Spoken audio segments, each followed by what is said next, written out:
নমস্কার বন্ধুরা, সুষমার দুনিয়ায় তোমাদের সবাইকে স্বাগত। তোমরা সবাই কেমন আছো? আশা করছি তোমরা সবাই খুব ভালো আছো। শুভ সকাল তোমাদের সবাইকে। আর দেখো, আজকে সকালবেলায় তোমাদের এই মাটিটা দেখাচ্ছি কেন জানো? এই মাটিটা আজকে দিয়ে গেল। অনেক দিন আগেই বলা ছিল মাটি দেওয়ার কথা, কিন্তু দিচ্ছিলই না। আজকে ঘুম থেকে তুলে মাটি দিয়ে গেছে, মানে সকালবেলা ঘুম থেকে আমরা উঠিনি তখন এসেছে।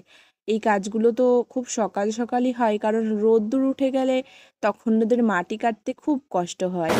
তারপর মাটি দিয়ে গেল। মাটিটাই তো আমাদের সব থেকে মূল্যবান, বলো? যেহেতু আমরা ফল বানাই, এই জন্য তো মাটি লাগবেই। মাটির ফল যেহেতু বানাই, মাটি দিয়ে গেল। তারপর আমি রান্না বান্না করে নিলাম, রান্না বান্না করছি। আর দেখো, ঝড় বৃষ্টি শুরু হয়ে গেল। তোমাদের ওখানেও কি এরকম ঝড় বৃষ্টি শুরু হয়েছে?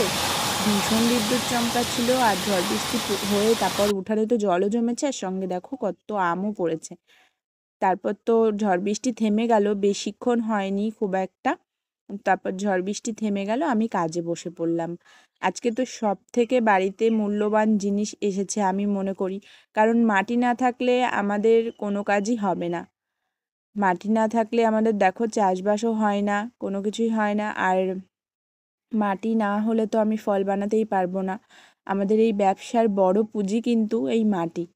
এই জন্য মাটিটা এসেছে, আমার তো সত্যিই খুব আনন্দ হচ্ছে অনেক দিন ধরে। আর এখন জানো তো, মাটি কাটতেও দিচ্ছে না। থানা থেকে শুনছি অনেক কথা, মানে অনেক দিন ধরেই বলছি, ওরা মাটি দিচ্ছিলই না, তারপর দিয়ে গেছে অনেকটা কষ্ট করে। তো আর দিতে চাইছে না, আরও আমার একটু দরকার ছিল। এখন জানি না কবে আবার পাবো মাটি। তারপর মাটি তো নিয়ে রাখতেই হবে। আমি এদিকে ফল বানাচ্ছিলাম, আর এদিকে দেখো আমাদের বাড়িতে ঝগড়া করে এরা রোজ এসে। দেখো ঝগড়াটা শোনো একটু। রোজ দুপুরবেলা এরকম ঝগড়া করবে এসে।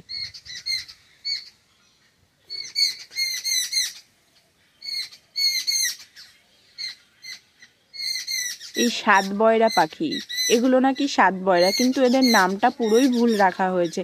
এরা কিন্তু একটু আওয়াজ পেলেই চলে যায়, মানে খুব কানে শোনে, কিন্তু এদের নাম রেখেছে আবার বয়রা। যাই হোক, তারপর ওদের ঝগড়াটা একটু দেখলাম, দেখে তারপর লিচু খেয়ে নিলাম। তারপর বিকালবেলা একটু লাড্ডু খেতে ইচ্ছা করছিল, সেই জন্য ভাবলাম দোকানে কেন যাব, বাড়িতে ছোলার ডাল রয়েছে, একটু বানিয়েই নিই লাড্ডু। সেই জন্য একটু লাড্ডু বানালাম। প্রথমবার বানিয়েছি, কিন্তু বেশ ভালো হয়েছে জানো তো, খেতে একদম দোকানের মতন হয়েছে। মনেই হচ্ছিল না যে বাড়িতে বানিয়েছি। এতটা সুন্দর হয়েছে, আমি ভাবতেও পারিনি যে এতটা ভালো হবে। দেখো লাড্ডুগুলো আমি বানিয়ে নিচ্ছি, অনেকগুলো লাড্ডুই হয়েছে। লাড্ডুগুলো একটু কিশমিশ দিয়ে সাজিয়ে নিলাম, দোকানে যেমন থাকে। তারপর লাড্ডু দিয়ে মুড়ি দিয়ে খেলাম। দেখো কি সুন্দর হয়েছে না? তোমরা জানিও কমেন্টে কেমন হলো। তারপর তো রাত্রেবেলা, রাত বলতে সন্ধ্যার পর পর অন্ধকার হয়ে গেছে, তখন আমি আর একটা বৌদি মিলে একটু রাত্রেবেলা ঘুরতে বেরিয়েছিলাম। সন্ধ্যার বেলা আর কি, 7টা 7:30টার দিকে। দেখো কি সুন্দর লাগছে। এরকম আমাদের গ্রামে কিন্তু এরকম অন্ধকারই থাকে। যেটুকু আলো দেখছো ফোনের ফ্ল্যাশ।